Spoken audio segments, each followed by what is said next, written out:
Winning Shot family, what is good? We are on the brink of another NFL and college football season.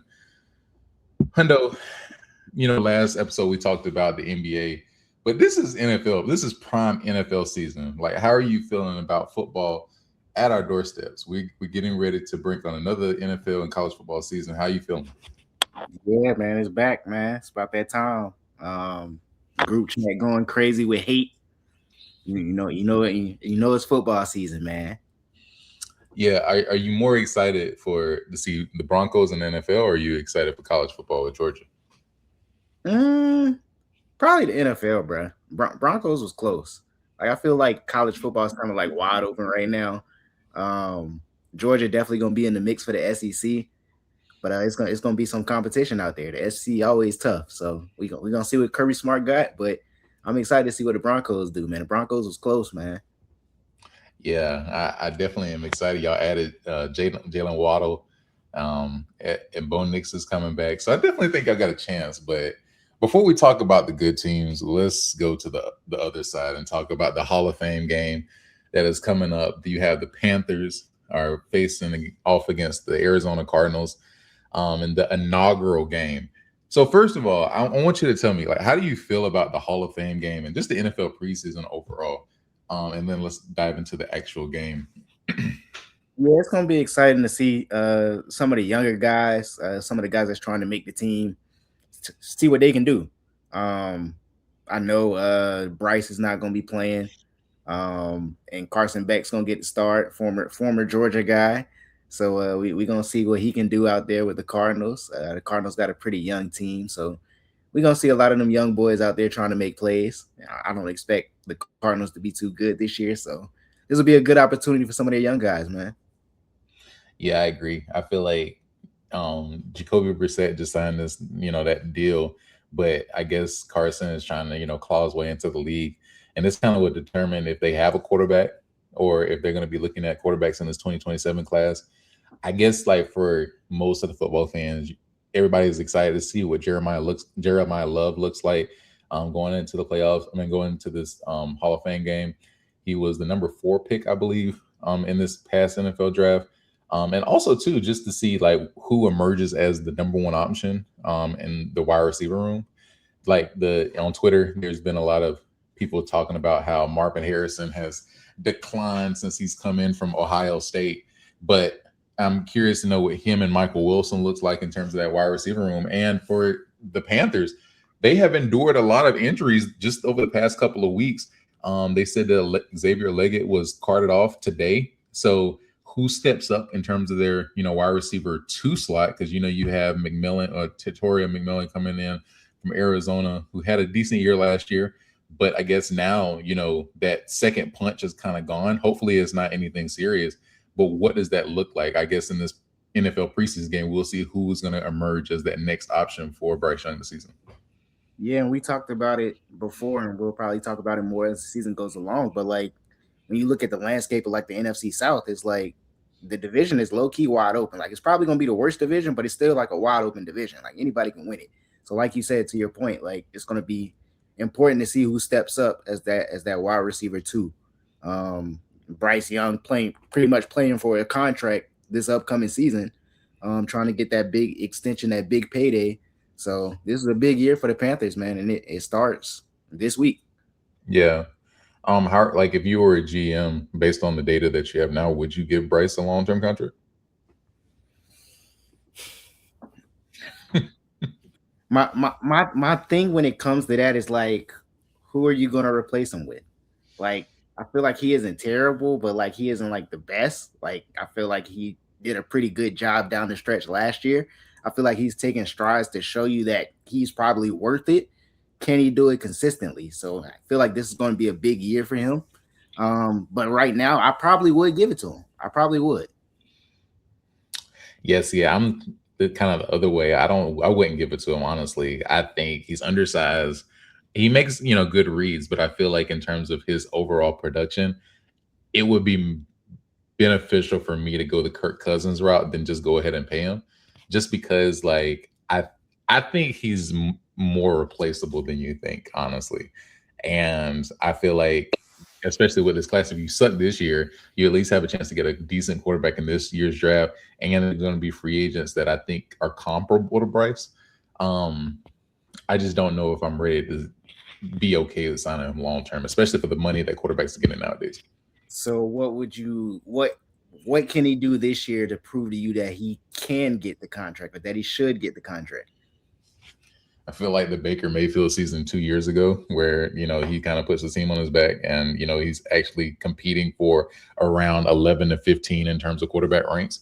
Uh, I think 4,000 yards is a stretch, but if he can have a decent season, high turnover to interception rate or a low turnover to interception ratio, I feel like he's definitely going to be in playoff contention just because that division is sorry. But I think they would have to be knocking on the doorsteps to the playoffs if they don't make it. But if there's So how much weight are you putting into individual performance versus team performance?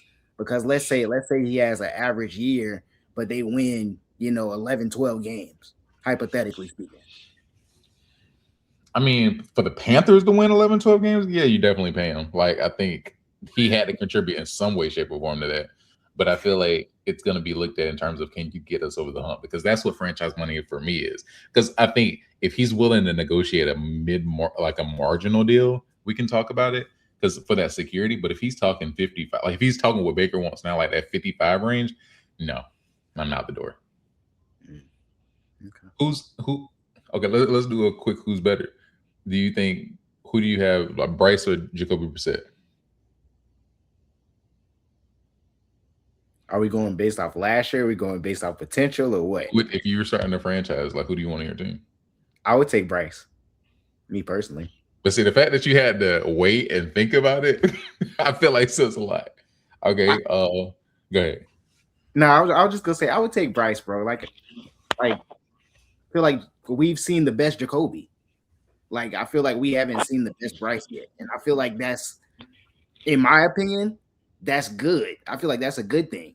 Like there's room for improvement. I know that he can be better, and if he can get me to the playoffs, and I know he could be better, why not? It's like similar to Bo. Like I know that Bo hasn't reached his ceiling yet. I know that there's things that he can improve on, but I mean he got us to the second round of the playoffs.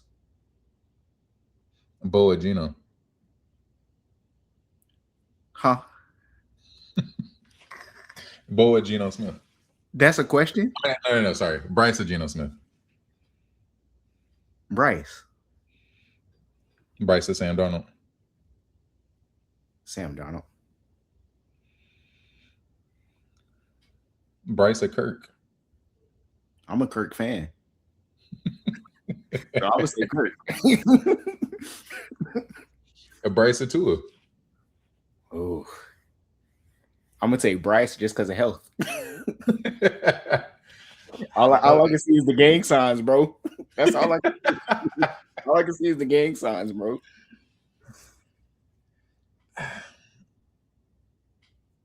I'm pretty sure you have Bryce over Tyler Shutt.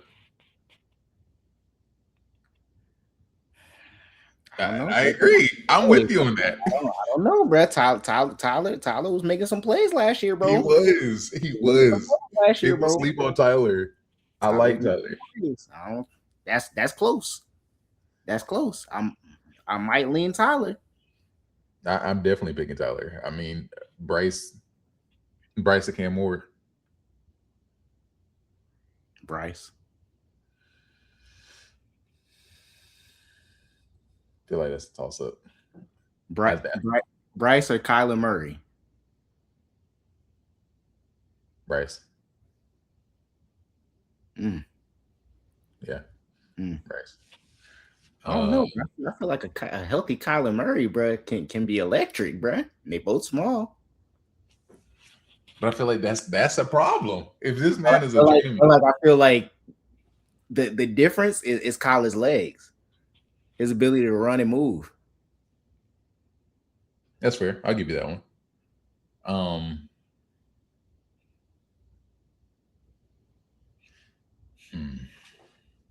I'm taking Bryce. Taking Bryce. That's it. I'm taking Jordan Love. I'm taking Trevor Lawrence. like who I have in the top 10.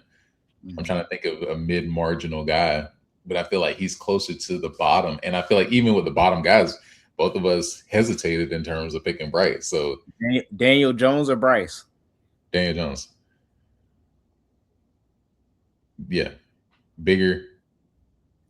I mean, I think in the last 8 games when he was healthy, he was definitely at least making the right reads. And I think that in terms of his size and stature, I would want him in Indy. If we're just talking about prime forms. Okay. Bryce or Anthony Richardson? Bryce Young. Bryce, Jamarcus Young, yes. every day of the year. My gosh. Oh man. Whew. Bryce and CJ.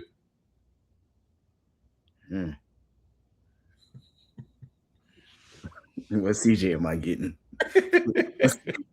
The CJ that's in my mind is throwing terrible interceptions, bro. Like literally, like right to the defense, bro. Like I can't unsee that, bro. It's like, bro, what are you looking at?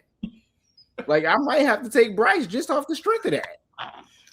But if we're going early career, I might have to go CJ. Bryce or Jackson Dart.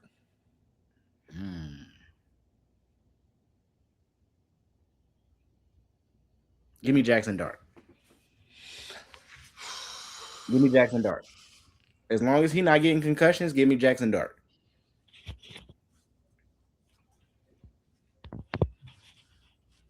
It's close. Yeah. But I feel like that's my point. The fact that it is close, like, because I hear you don't think it should be close? No. What my point is, when we're talking about paying a guy, the money that he's probably going to get paid, we shouldn't be having these questions. I'm like, there's probably 25, about a good 20 guys that I can put definitively over Bryce.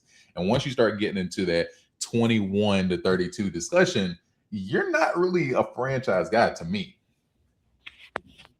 Caleb, yes. Jordan Love, yes. Jared Goff, yes. Matthew Stafford, yes. Trevor Lawrence, yes. Malik Willis.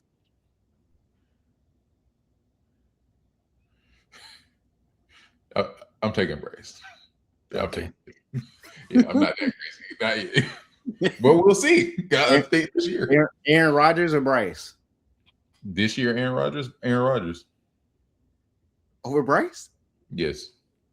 Like, it's still Aaron Rodgers. Like, let's stop. He actually had an okay year last year.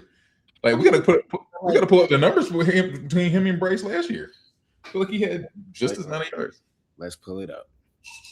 Aaron Rodgers had 3,322 yards, 24 touchdowns, and 7 picks.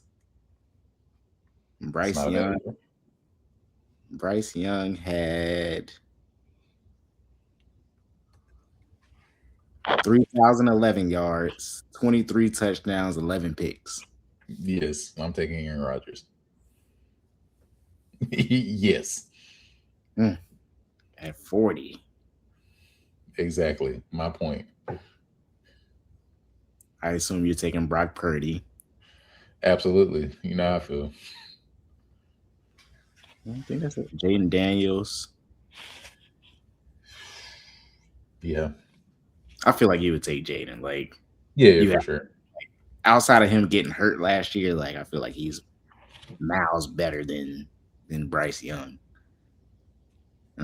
Dak. Yep. Jalen Hurts. Fernando Mendoza. Honestly, bro, we can get into this conversation later, but I just don't know about Mendoza yet. Like, they ran a very simplified offense in college, and I think, like, we're talking college careers, I'm taking Bryce over Mendoza every day of the year. But I feel like in terms of the measurables going into the NFL, it favors Mendoza with his size, and his ability to, maneuver in the pocket. But I feel like Bryce is a better quarterback purely. So I'll take Bryce just off the strength of it. Bryce or Shedeur? Bryce, bro. Like, come on. Bryce or Deshaun Watson? Bryce. Okay. Bryce, let's start on the Cleveland Browns. easily. Right. No competition. Right. The flyers will already be made. No camp. You're good. Yeah. Okay. But speaking of that, like the Hall of Fame game, like obviously it's a weekend to enshrine the NFL's greatest. This year, the icons, Larry Fitzgerald, obviously one of the best wide receivers from the Cardinals. You have Luke Kuechly, linebacker from the Panthers, is being inducted along with Drew Brees, Roger Craig, and Adam Vinatieri. How did you feel about this 2026 Hall of Fame class? Yeah, I feel like we're starting to, see the guys that we grew up watching. Like I remember seeing Fitzgerald play. I remember Drew Brees playing. I remember Luke Kuechly coming out of Boston College and playing. Like Adam Vinatieri was one of the greatest, kickers that I've seen growing up. One of the top kickers that I've seen growing up, playing with the Colts. So yeah, I mean, I'm excited for these guys. I'm glad that they are being recognized and able to get their flowers. And yeah, it should be a good weekend, man. I feel like all of those guys are deserving of getting in. Yeah, I agree. It's definitely cool to see, like you said, like these are guys that I feel like I watched Luke Kuechly when he was at Boston College. So just the fact that I've seen his career play out and now he's a Hall of Famer really just shows like how old we're getting. And also even like Drew Brees, like I remember being in the chat years ago and we were talking about if Drew Brees was actually elite because he had those 3 straight 7-9 seasons. But I definitely think he's deserving. And obviously as a Colt, seeing Adam Vinatieri not only do it in New England, with him coming over to the Indianapolis Colts, and I really feel like he had 2 Hall of Fame careers. And I feel like obviously Larry Fitzgerald, some of the most iconic moments, but just a solid dude. I feel like when you talk about like NBA, like he's like a Vince Carter type of player where he's just like he never retired and he's just been consistent, for his entire career. So I definitely think the class is solid this year. Yeah, Larry Fitzgerald remind me like a Tim Duncan without the rings. Like Yeah. just consistent, bro. Like you said, like he's gonna go out there and make plays, make the catches, get the yards. He gonna do what he need to do. He's gonna handle his business. He going home. Yeah. How did you feel about the snubs though? Because like some of the biggest snubs was with Bill Belichick and Robert Kraft. Do you think they ever get in? And how do you feel about them not being the first ballots? Hey, them boys got robbed. Them boys definitely got robbed. I don't care what you saying. Deflate gate, whatever you want to call it, man. Them boys got robbed, man. Y'all know good and well them boys should have been in the Hall of Fame first ballot. Specifically Belichick. Like y'all are bogus, bro. Y'all are bogus, bro.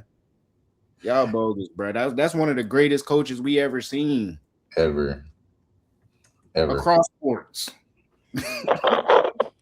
And this man out the first ballot Hall of Famer, bro. Y'all tripping. Yeah, what's going to be really bogus is if Tom gets in before both of them, because it's just like, as much as we talk about the scandals being attributed to the Patriots organization, he was right there at the front and center of it. And I think it's kind of it discredits a lot of the other coaches that may get in, because for them to get in, I mean, first ballot and Bill not getting in first ballot, that's going to be kind of weak in terms of the NFL moving forward. And it really just questions like the voting process, because I think can be a lot of bias going into the voting process, which, takes guys out that deservedly need to be in. And just in terms of who we decide is first ballot versus who is like, I'm sorry, in everything, Bill Belichick is better than this Roger Craig guy in everything. In everything. Like when I walk my kids in my hand, we walking down the hall, I promise you I'm passing Roger Craig. I promise you. Walking right by him. Wait, you want to go to the bathroom too?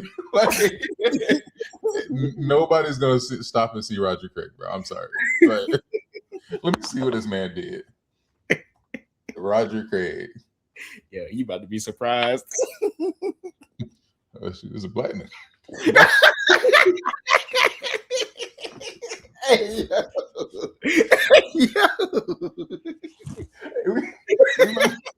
we might stop for the strength of it.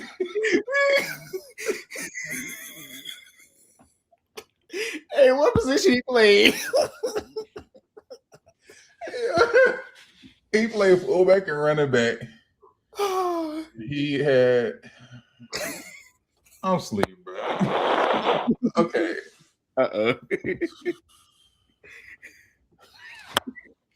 1993. I'm just listening to yards. 1993. He had 119 yards, and he had how many yards did he have receiving? He had 169 receiving. So he seems like he was like a Christian McCaffrey. 416 rushing. His best year was 1988. Christian McCaffrey. No, I'm saying just in terms of his type. It seems like he wasn't just running the ball. Like it seems like he was receiving as well. His best year, huh? With 100 yards. Cal Juszczyk. Mike Alscott vibes. His best year was in 1988. He had 1,500 yards and receiving. Vontae Leach.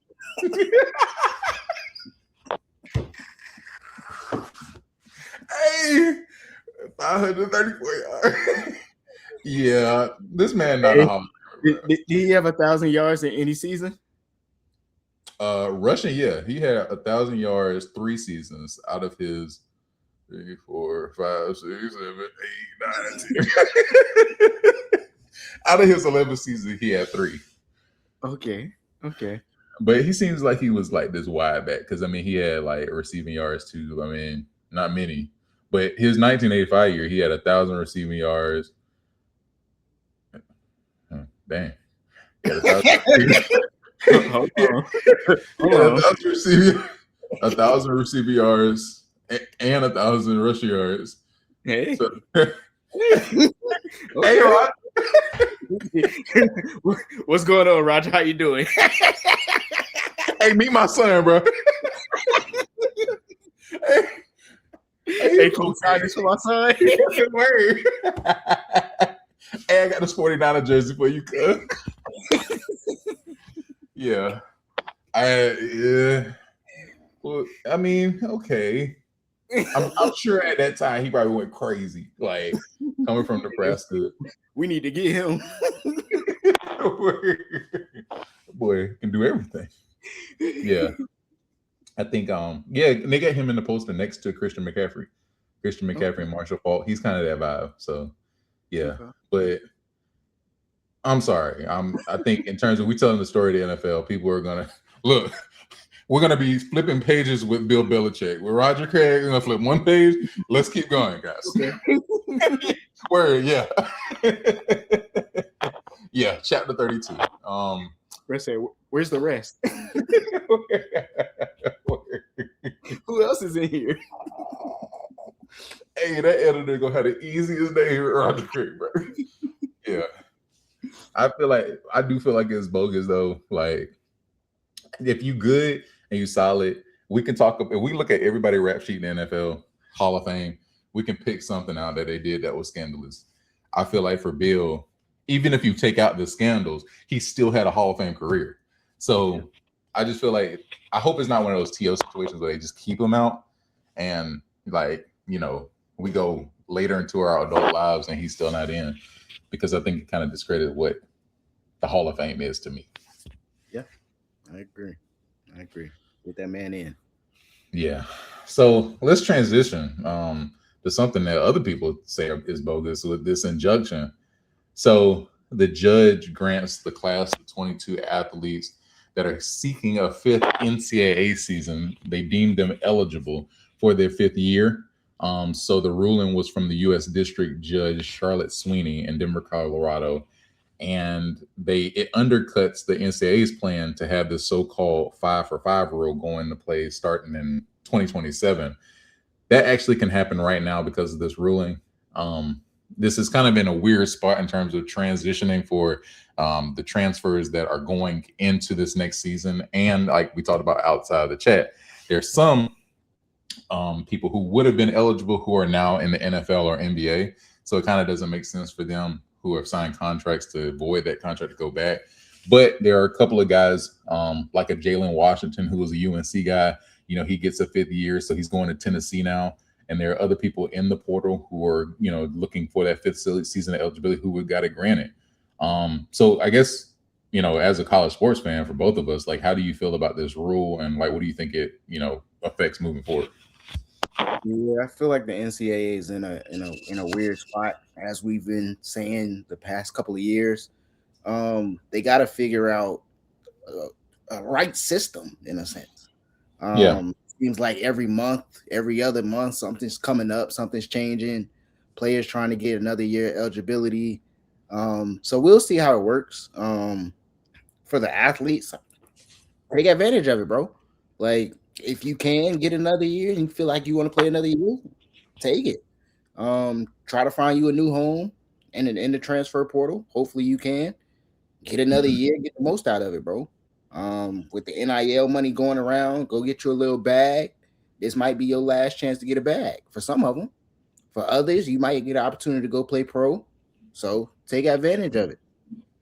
Yeah, question for you though. Like, if we just focus on the basketball angle, if you're a college coach, let's say you're like Jay Lucas from in Miami, and you got a guy that you got out of high school, Cole, that you're looking to play this season, and this rule comes, of age, do you go and try to get a fifth year that's still in the portal that's now eligible to, help your team, or do you rock out with your young guys and see what you got? I think it depends. It depends on what you got, one, and it also depends on like what your school timeline is. Because like if I'm a elite level coach, I'm trying to win. It don't matter what that looks like. Like if somebody's in the portal that I want that can help my team, I'm going to get them. Like if you a freshman and you want to be upset and be mad about it, hey, there will be another freshman. I promise you. Yeah. We if you want to be upset and pout and not practice, brother, you can transfer respectfully. Like that's the thing about the portal. It's like and high school recruits too. It's like, yo, if if I go somewhere and I'm not happy, I can transfer, right? Mhm. If I'm a coach, I can just use the portal. Yeah. I can use the portal and go find somebody else. It's gonna be people transferring every year. Facts. So I would use the portal. I would go get Yeah. somebody. That's real. I feel like that's just the common sentiment amongst a lot of coaches nowadays, because if you're like you're saying, because it's so easy to build rosters and actually make runs for a lot of the elite level coaches, there's no use in me sticking a guy in for 4 years as a stash player and seeing what I got. A lot of coaches are trying to win now. So I think like they were talking about John Calipari and like Bill Self. I don't think that they're done in terms of adding people to their roster, because I think that there's some fifth year guys who actually can bring a lot of veteran leadership to their already young rosters. Um, I think the biggest thing from a macro standpoint is that there's no centralization with jurisdiction. NCAA can make a ruling, and it literally doesn't matter, because you can have these local level attorneys that take precedent in their specific state. Trinidad Chambers, that now it's like the NCAA has no backbone. They have no power essentially. So I think that's what the first thing you have to focus on. But like from what I was reading in one of the articles when the Trinidad Chambers case came out, the NCAA, whenever the NCAA has a ruling, you can either go to court in your specific state, or you go to court in Indiana, because Indiana is where the NCAA headquarters is. And Mhm. so nobody would choose to do it in Indiana because it will always favor the NCAA. Right. So everybody's going to stay on their local level. And I think that's the issue, especially when you have a lot of these local judges who graduated from this flagship university or somebody that's connected to it. So there's just a lot more that needs to, be investigated, because when you talk about Trinidad Chambers, it's not just about the legal situation. I think just from a financial standpoint, they're going to make more money with Trinidad Chambers as a starting quarterback than if not. So even we've seen the amount of corruption that just flows to the money already, but it's like this has more legs than people think. And I just feel like for moving forward, it really needs to be more centralized if we're going to actually make any key decisions moving forward. So I don't know. And it's gonna keep happening. Like you Yeah. said, like if I can just go to my state level, local level, and try to get it overturned, Why wouldn't I do that? Exactly. Every year. Fact. Yeah. Yeah. I think another topic that's kind of off topic, but I was seeing an argument like people were talking about, going into this next season, it's a real big year for the SEC, because the past champions have either been, like a big 10 team or independent. But like how do you feel about this argument with the Big 10 versus SEC? And like where do you stand in terms of who's better as a conference? Um, I don't know, bro. I feel like what we're seeing now is like I said earlier with Georgia, it's like I wouldn't say it's wide open, but like it's more balanced. Like if I can offer somebody, X amount of money to come to my school, why wouldn't I? It's like everybody has a big wallet. Everybody got money, especially the top teams, right? When you look at the top of the SEC, the top of the Big 10, top of the Big 12 even, it's like these teams have money. They're getting NIL funding. So like we just talked about, building a roster through the portal. For football, it's a little bit different because they're still heavily recruiting some of these high school guys. But still, like if I can offer you, X amount of money to come to my school, I'm gonna go get you, regardless of how much it costs. As far as conferences, uh,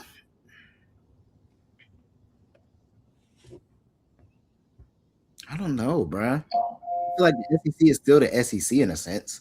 Like you still got LSU gonna be competing now with Lane Kiffin, got big money down there. Georgia's still gonna be Georgia. Florida's rebuilding a little bit, trying to get back to that prominence. You still got who else in the SEC? Texas, big money. Oklahoma got a good bit of money out there. Like you still got some top teams that's gonna be right there in the mix. So I'll probably go SEC. Yeah, I agree. I think SEC is a better top to bottom conference. I think in terms of the top heaviness, it definitely is the Big Ten right now, because I think there's just a lot of carnage that happens in the SEC with them paying a 9 game schedule this season. I mean, you look at a team like South Carolina, who just literally can't win because their schedule is just like insane in terms of playing Bama, playing Georgia, playing A&M. And those are just 3 out of the games that they haven't even gotten to their division, and then you have to play in the SEC championship. And by the time you get to the playoffs, you're praying that you're healthy. And I just think that there is a little bit more wiggle room in the Big Ten right now because your Rutgers, your Nebraskas, your UCLA's are just down. um, I feel like moving forward, I was talking to my dad about this, is like I think there needs to be a sort of like there needs to be more of a Big Ten SEC challenge.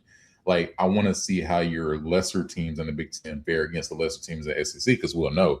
And I think people have been using the bowl games as that barometer, but I think that's unfair nowadays because of how so many people really opt out by that time and get ready for the draft or transferring. So I think during the season, the real answer is it needs to be like a UFC type of system where we just need to eliminate the conferences and just go one big conference. But I know we're years away from that.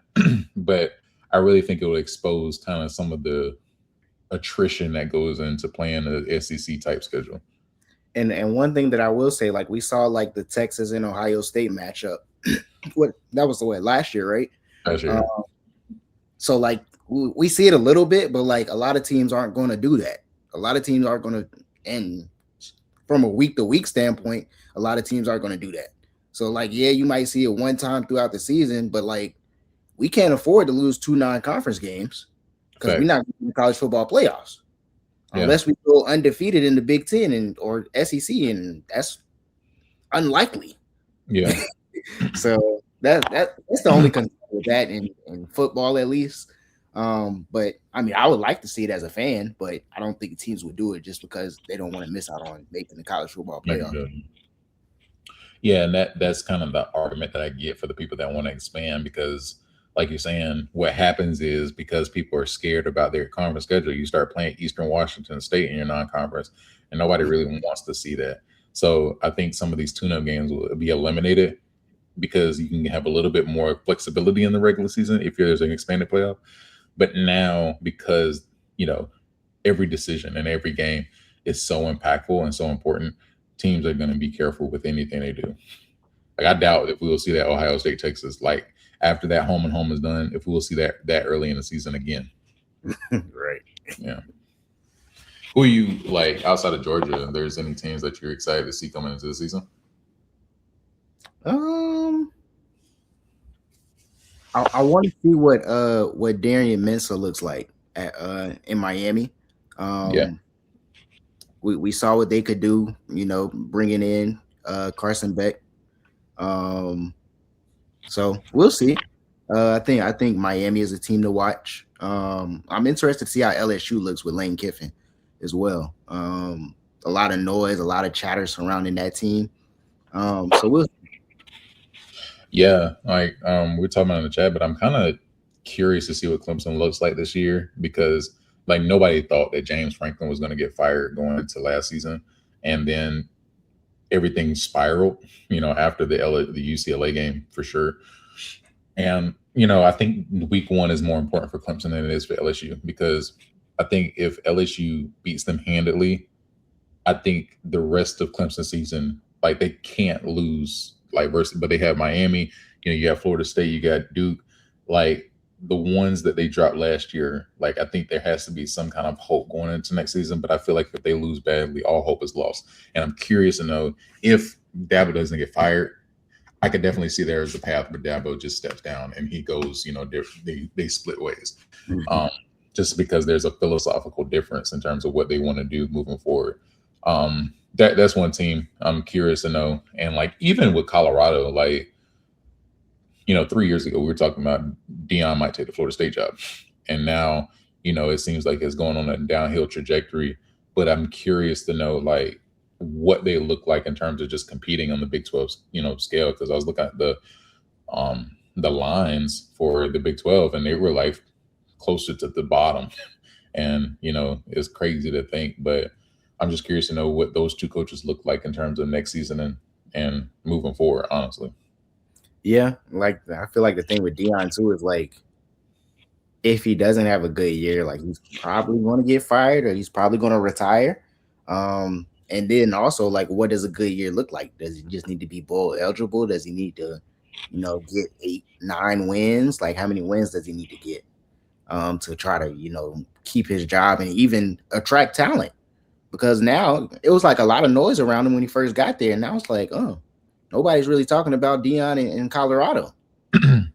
Yeah, and it's a weird place to be in because I think people were willing to stay up because people were excited about who was going to be at the game and just what Dion was going to do.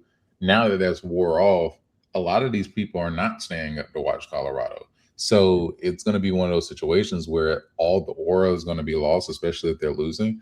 And I think that's going to hurt him moving forward because if you just look at them from a program standpoint, you see the development of like a Jordan Seaton going from Colorado to LSU, how he's like progressed. There's other guys that, have left and they're actually doing better in the other teams. And it really speaks to the quality of Dion to develop talent and not just attract talent. And, what do? You get fired or, if you end up leaving, what is your next step? Like that's one of the fall from graces that I did not foresee. But it seems like he kind of stayed, a couple of years too late, if you're asking me. Yeah. I personally think that not that 9-3 season, that was the peak. Like he should have been like, I want to coach my son, cool, and we're just gonna move forward. And I don't know what the job market was for him, but I would have definitely considered leaving at that point. Because even if you're at Florida State, like you take the Florida State job, people are at least are going to stay up to watch Florida State. And Florida State just has the aura alone outside of Dion that he would just be adding to. Him at Colorado, he's holding on to everything because people are only watching because of Dion now. Nobody else on the roster, nobody cares about. Yeah, nah, that's real. And I also feel like it's like if he doesn't have a successful year, it's like, do I even still want to keep coaching? That too. I feel like that conversation comes up because like where do you go from there? Like you're probably not getting a better opportunity than where you're at. So we'll see. We'll see. It's gonna be might be a long year for them. Yeah, I get that. Another thing we didn't foresee is this trade that happened in WNBA. Kelsey Plum, gets traded from LA to Phoenix Mercury overnight. I saw that she played yesterday, I believe, versus Chicago, and they won. I'm curious to know your thoughts. You're the WNBA guy. This is probably one of the biggest trades of the this year's trade deadline with Anissa Morrow. So how are you feeling about the trade deadline and just this trade in particular? Yeah, it was rumored that she didn't want to re-sign with LA, so they had to get something for her in return. So I'm glad they were able to move her, um, late midnight hour, as they say. Um, but yeah, she goes to Phoenix. I think as long as she resigns in the offseason, I think it'll be a good trade for Phoenix. It Mhm. gives them a new big three. It'll be Kelsey Plum, AT, and Kalia Copper. You got to add probably a few more defenders and some shooters around that. But if she resigns in the offseason, this is good. I don't think right now, even though they won last night, she scored 20 points there. I don't think they'll be in a position to catch Washington or New York in the standings to try to make the playoffs. But they got good facilities down there. She has a good connection with Ka, who replaced her in the All Star game because Kelsey Plum was hurt. So Ka was the person who ended up replacing her. And now they're playing together as teammates now. So that was a little interesting, little nugget. But we'll see. I like that for LA, they got Cole McConney, young point guard, and they got a couple of draft picks. They got a first round draft pick in 27 and a second round draft pick in 28. We know that this 2027 draft class should be pretty good, pretty deep.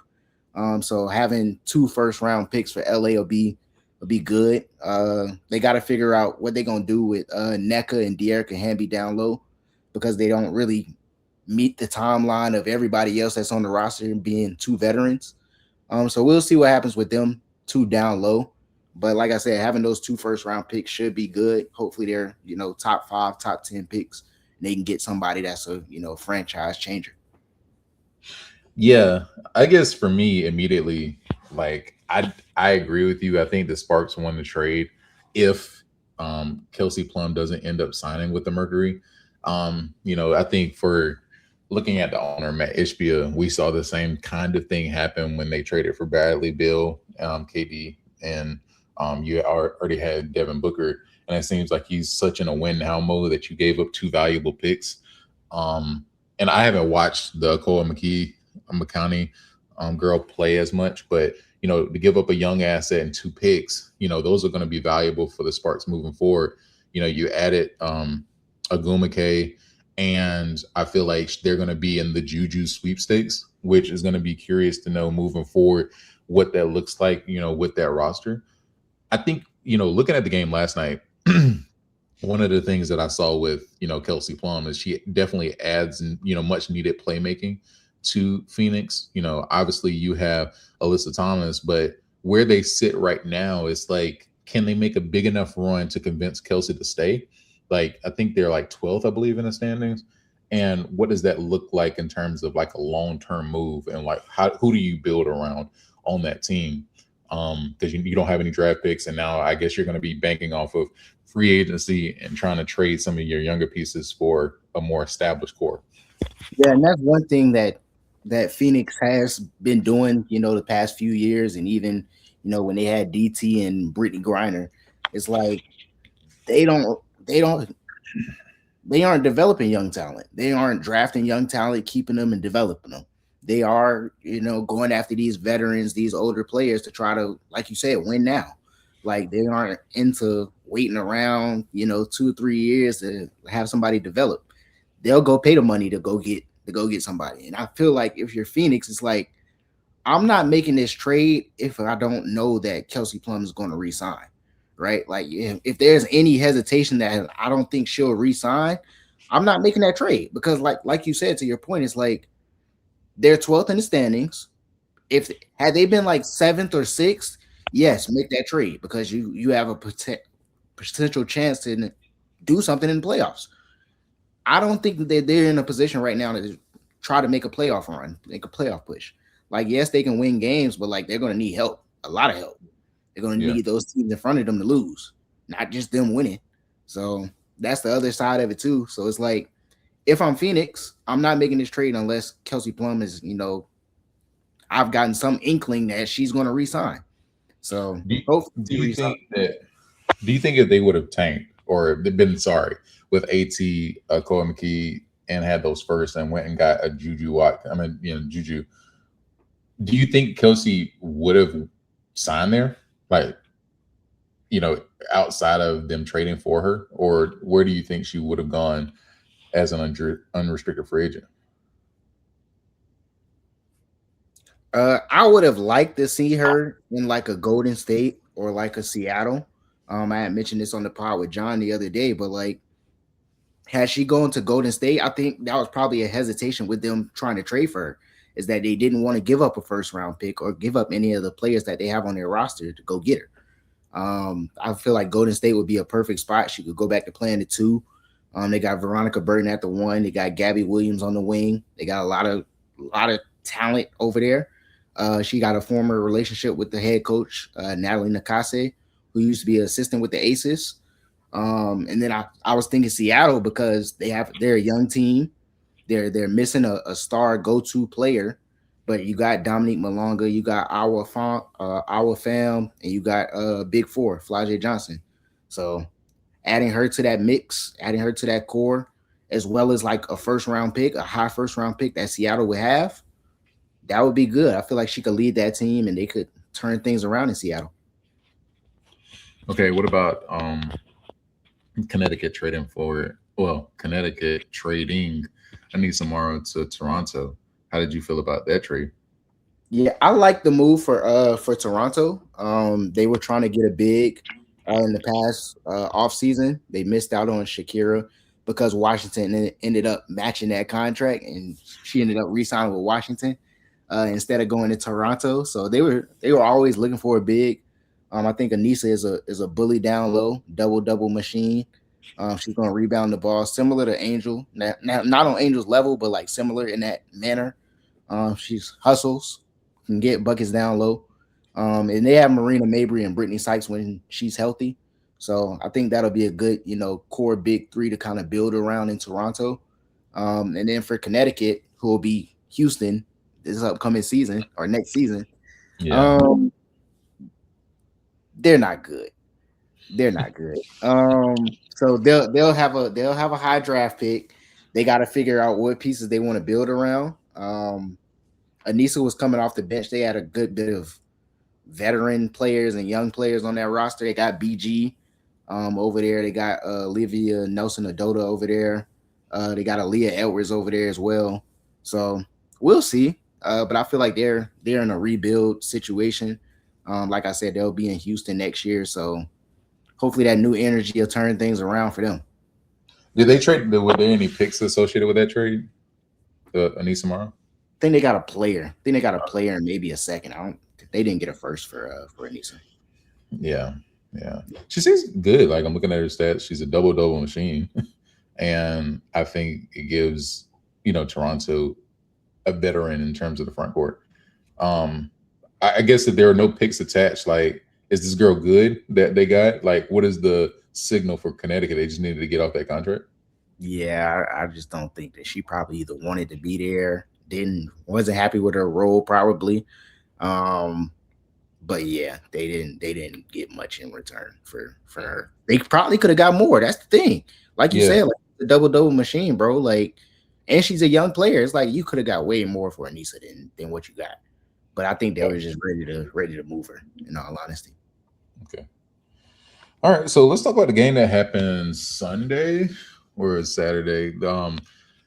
Indiana played against Minnesota, and it's turned into the Kelsey Mitchell show. Kelsey Mitchell, I'm sorry, I was unfamiliar with your game. I've seen you for the past 5 games, and it's clear that she is one of the most important players on that team. I think that Olivia at the end of the game, she said that it was her welcome to the W moment. Um, and even looking at the stats, bro, I texted you after I saw those highlights. I was like, bro, this girl is the best girl I've ever seen. outside of Candace and Maya. But it's like, I think her rookie impact is insane. Talking about Olivia Miles, of course. I My thing is like, I'm not like a avid WNBA fan, so I need you to explain some things. Why do you feel like Kelsey Mitchell doesn't get the respect that she deserves in NBA or basketball circles, and just specifically in the WNBA circles? Because I don't see that many people talking about her specifically. Yeah, well, I think to start, like pre CC, like pre Caitlin Clark joining the team, it's like Indiana was trash. Like she was cooking, she was doing what she was doing, she was getting buckets, she was like top 5 scorer in the WNBA, but like they were losing. So like that's a part of it. Like nobody's paying attention to a team that's losing. It's like, yeah, she's putting up good numbers, but like they're not winning, right? And then you bring in AB, you bring in Caitlin, they started to overshadow the vet that's been there, right? Yeah, Kelsey still hooping, still doing what she doing, but we got these young players. We gonna support these young players. We're gonna show love to these young players, and Kelsey Mitchell is just kind of there. Now hmm, it's just like Kelsey Mitchell is hooping, and it's like you can't deny it. Like they're yeah, winning, they're in playoff position, potential team near the top of the standings. Like you can't deny what she's doing now. It's hard to ignore what she's doing now. And I feel like you're starting to see her get her flowers now, and people starting to put some respect on her name. yeah. Um, what would you compare, like, for the non NBA fan WNBA fans?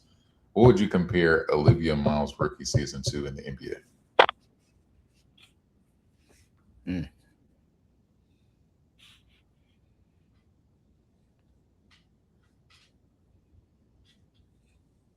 I feel like Wemby's too much I'm, of a stretch.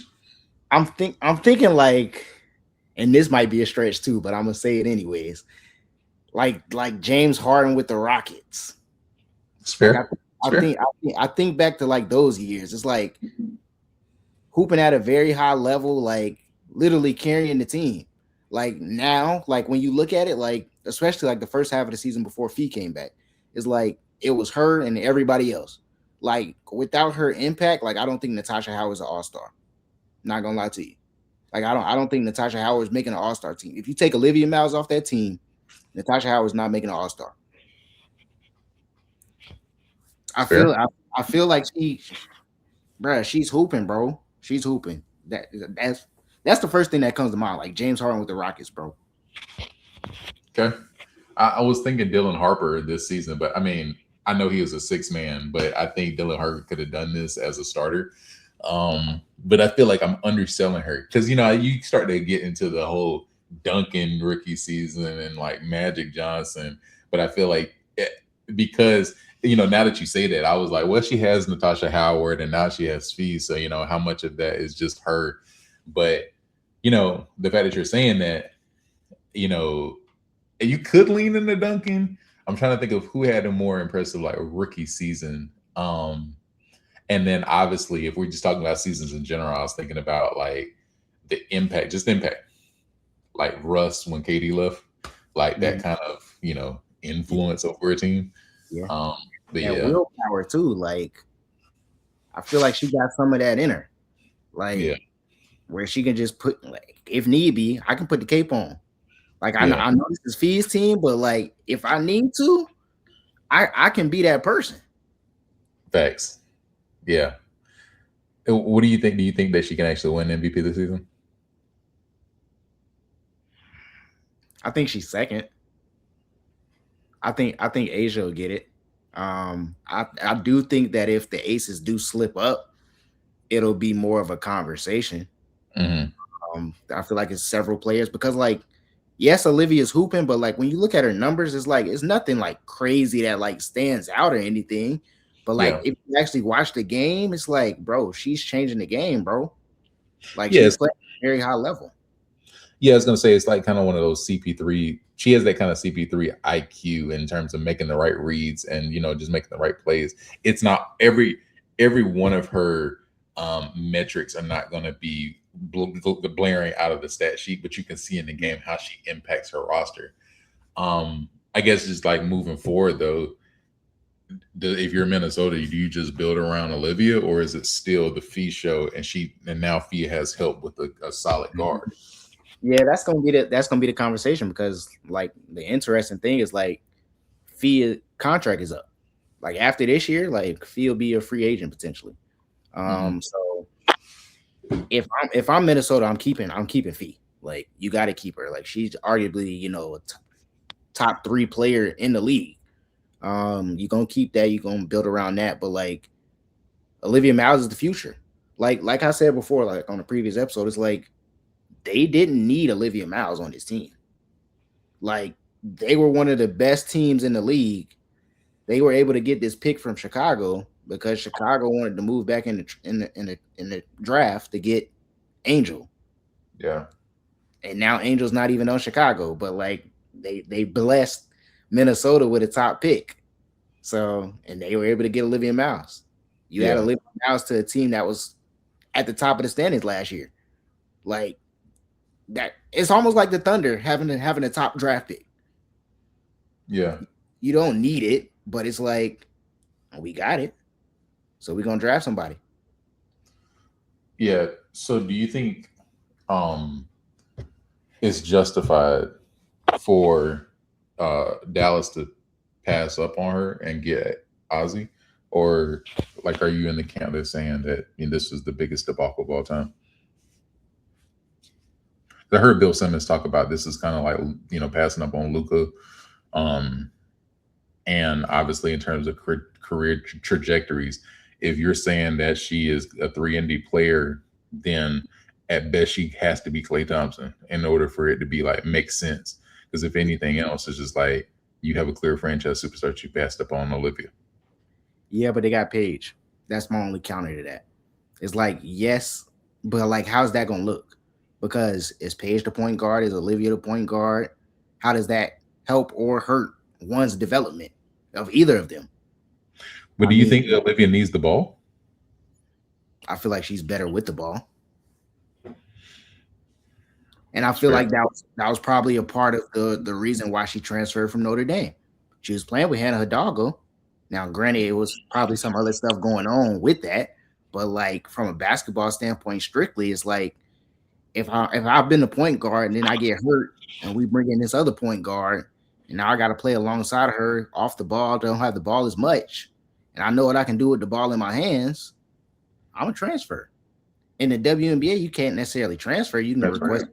trade, but like I don't know, bro. I feel like they made the best decision that they could have in that situation. If the conversation was between those two being drafted, and I already got Paige and Enrique in the backcourt, I feel like AZ is more of a. I feel like she's a better defender, first off, than Olivia.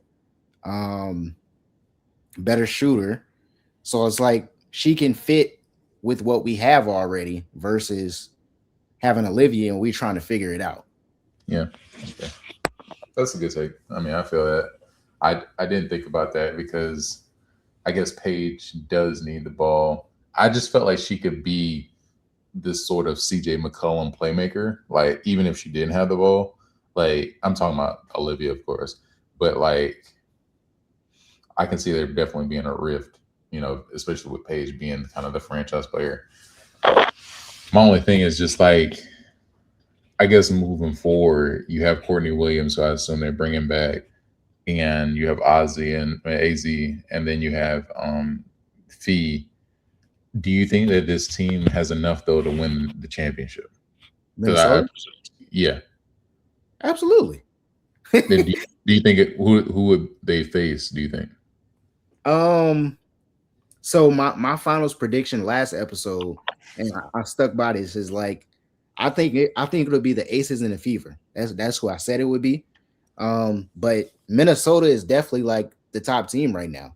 Like they've been looking good with Fee coming back. It hasn't really been much confusion between those two figuring out playing with each other, Olivia and Fee. Um, but as we saw, they can sit down and get stops when they need to. And I feel like that's Indiana's problem. Like Indiana, as far as like beating like the top teams, They've done a good job of beating Vegas in the regular season, but like come postseason, Vegas can turn a switch. Mm-hmm. Uh, so it'll be interesting to see if Indiana can like get stops come postseason. But Minnesota has everything, bro. You got a go-to player in Fee. You got Olivia Miles playing at a high level. You got Courtney Williams getting her spot. You got Kayla Natasha McBride Howard. knocking down threes. You got Natasha Howard down low that can hold it down. You got Dorka Uhas coming off the bench down low. Like you got everything, bro. So like they're gonna be hard to beat. So I definitely think they can win it all for sure. That's fair. Okay. I'm excited to see what they look like in the playoffs. Because I feel like we might not even have seen her see Olivia's ceiling yet. I mean, we haven't seen her in playoff basketball. So I'm curious to know now that everybody's healthy, what that looks like going into, you know, this playoffs, which is like crazy because, I think top to bottom. Now, correct me if I'm wrong, but I feel like the WNBA is in a very healthy spot, and like in terms of just elite talent. I mean, there's elite talent all over, and I feel like we have done a poor job, like ESPN wise, of covering the women's game for people to recognize. Because the other day I was just scrolling through the channels, it's like watching Seattle and Indiana, and and that was my first time actually like looking at Seattle, and I told you like looking at our footwork, I was like, this kind of remind me of O2 Duncan. Like I was confused. I had to wipe my eyes. I had to recalibrate.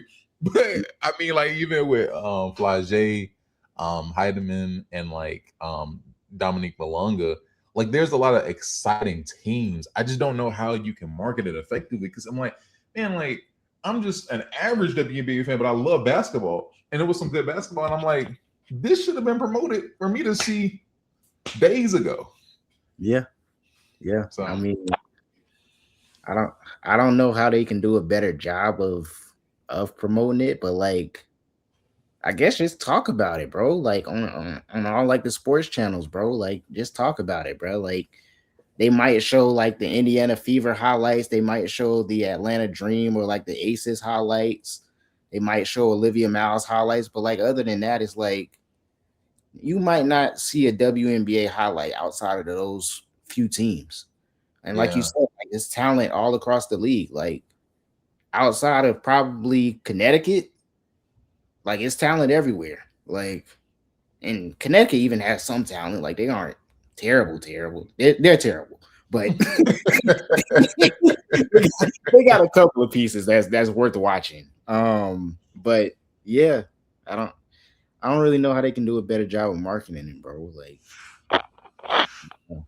but see, the it's, thing is, I think it's a WNBA problem because I think that for a majority of just even a tenure with Don, like the ESPN has done a great job marketing women's college basketball. It just feels like this one pocket they can't get right, and I don't understand it yeah, and I because I don't don't know. think it's a woman's problem. I think it's just a WNBA problem.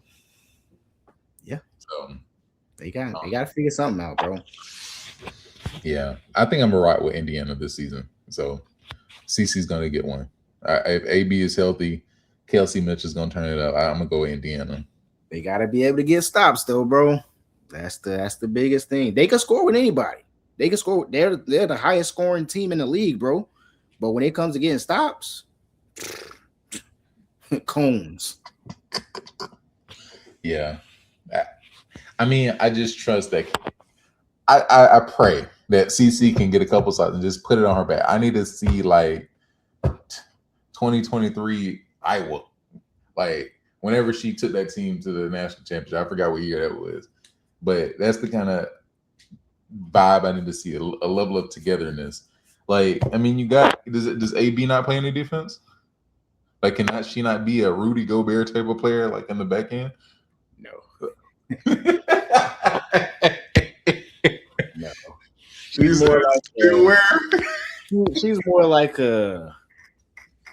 I don't know. Let me see. I feel like Bam isn't like a terrible defender, but like nobody's looking at Bam to be like, yo, go out there and give me 3 blocks.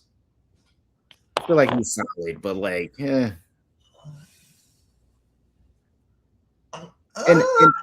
also it's like, frame wise, it's like Bam isn't built to like just be this rim protector, shot blocking type person. I could be wrong on Bam's defense, but like she gives me those type of vibes. Let's see Bam stats.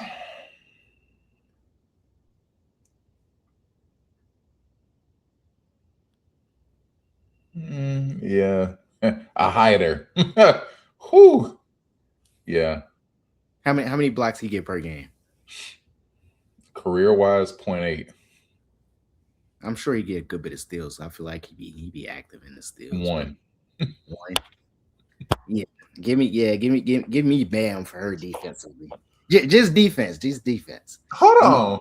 Hold the fuck up. How does he get all these DPOYs, like these votes? Man, we're gonna have to do a special episode on Bam, man, because like, it's getting ridiculous, bro. This man, yeah, finessing. We gonna run that 83 into the ground, and it's gonna piss me off because, bro, like, nah, we gonna save that for another episode. It might be on the Patreon because I'm sorry, man. This he out here robbing. It's robbing season, man. There's no way he robbing the NBA. Hey, yeah. Okay, we need to get out of here because yeah. Give me Indiana because let me exit out this tab before I get pissed. Trying to make you mad. hey, oh goodness! You got anything else you want to talk about, brother? Let's just talk about this Skubal trade real quick. We can end here. Yeah. Your boy got traded to the Dodgers. The rich get richer. There is Gary here. How you feeling about the trade, man? Yeah, so Detroit, included is 3 prospect package from the Los Angeles Dodgers. You got River Ryan, I believe, and I forgot the other dude's name, Brady Smith. 4 Tarik Skubal, Cy Young winner and Cy Young candidate 2 years ago. I think for LA, all the haters are going to be like, oh my gosh, they need to include a salary cap, whatnot. This is not the case because I have been saying since I got to Detroit, pay this man Skubal, surround him with talent. Oh no, like the owner don't want to pay him. Oh, this is not how we build a franchise and win a World Series. And now we see what the problem is. Like LA is willing to pay their stars. They're able to identify talent, and they're like, F the farm system. Like, we want to win now. And I think there's too many owners that believe in the farm system over actually winning. And the reality is you're just setting up your young prospects for LA to trade down the road. So I said at the beginning of the year, I thought it was going to be a three-peat. And I think the fact that not only did the Tigers trade away Tarik Skubal, they traded away Kelsey Myers.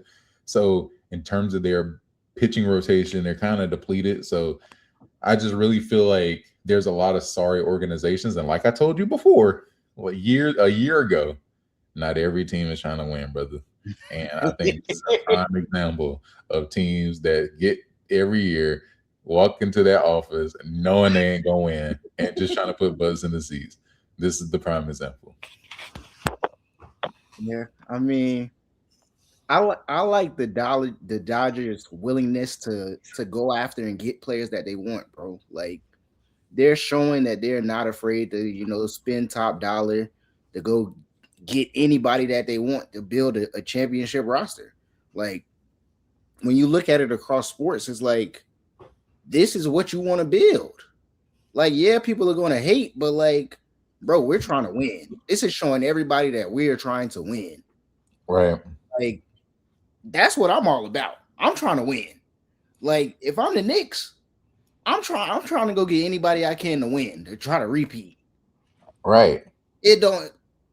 I want Giannis.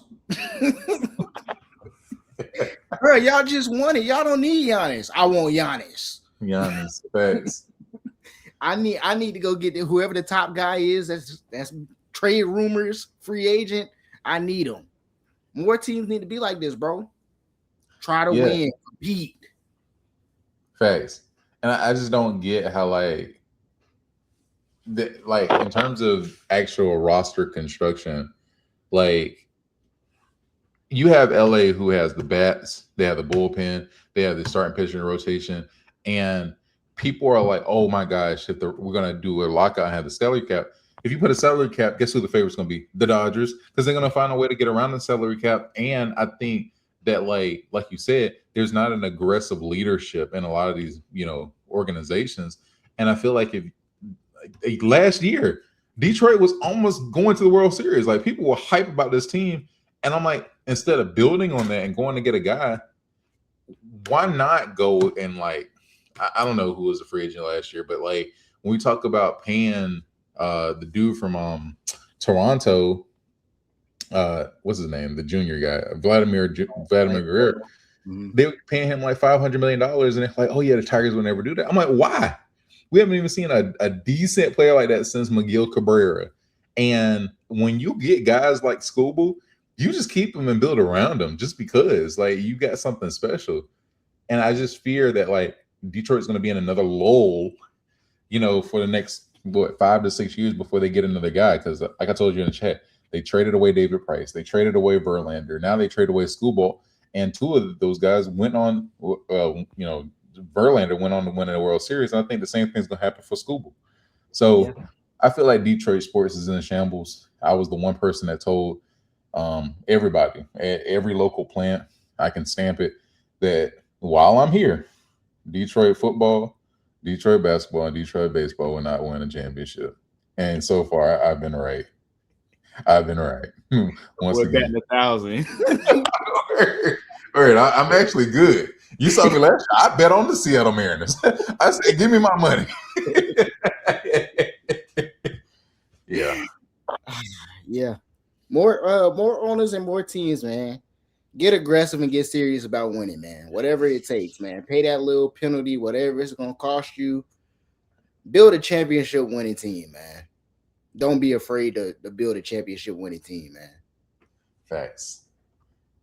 Yeah. You got the Dodgers winning this year? Probably so. They're going to be hard to beat, bro. What about your Red Sox? Y'all made a trade?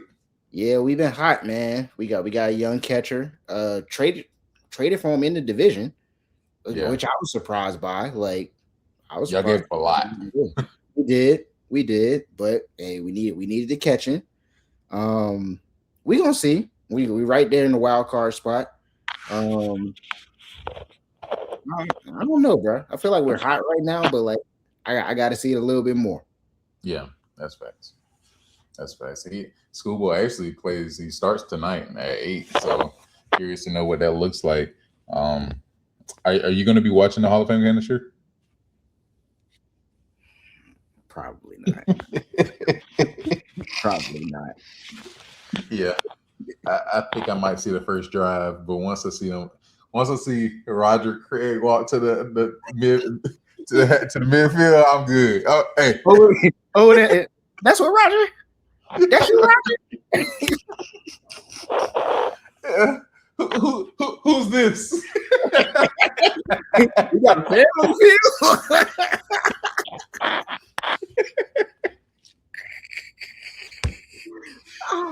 field?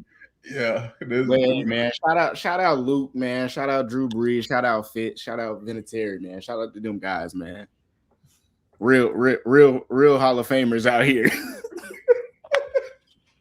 Hey, show Roger some love, What's going on, Roger? How you doing today? Stand right here on the end. Hey, Luke, get in the middle. Word. You gotta add the relevant people in the middle of the. Drew, make sure we can see you. Word. Yeah. I'm gonna make sure we got to compare stats because one of them does not belong. I'm sorry. I know Bill's sick. Bill's gonna be looking at that game like, there's no way. Bill ain't watching the game, bro. I can't support this. Word.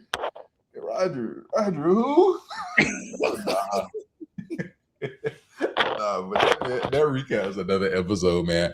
We got a lot of great content coming your way. Like we said at the beginning, NFL season is about to start. So is college football. So that means the content that you already have, we're gonna multiply that times 2 with the season. Obviously, all the non-WNBA fans, y'all should tap in because after this weekend, there's a lot of elite talent, and y'all headed into the playoffs. We're gonna have more WNBA content coming your way, and we even sprinkled on a little baseball. So as this season progresses, we want to start to add and diversify more sports so that we can have a well-rounded crew of sports talk just for you. So if you haven't already, make sure you like, share, or subscribe, and share this with somebody who doesn't know about the Winning Shot so that we can go ahead and spread the Winning Shot, start to get people talking. We want to hear your take. So definitely comment, because like you've seen so far, we're going to be in the comments. Yeah, you got something to say, you better back it up with facts and stats, because we're going to come and we're going to make sure we talking right in terms of our takes. John is away, but he's going to be on the next episode. So until then, make sure you go and watch the previous episodes that we've already done. And next week, we'll have a new episode for you. Until then, peace.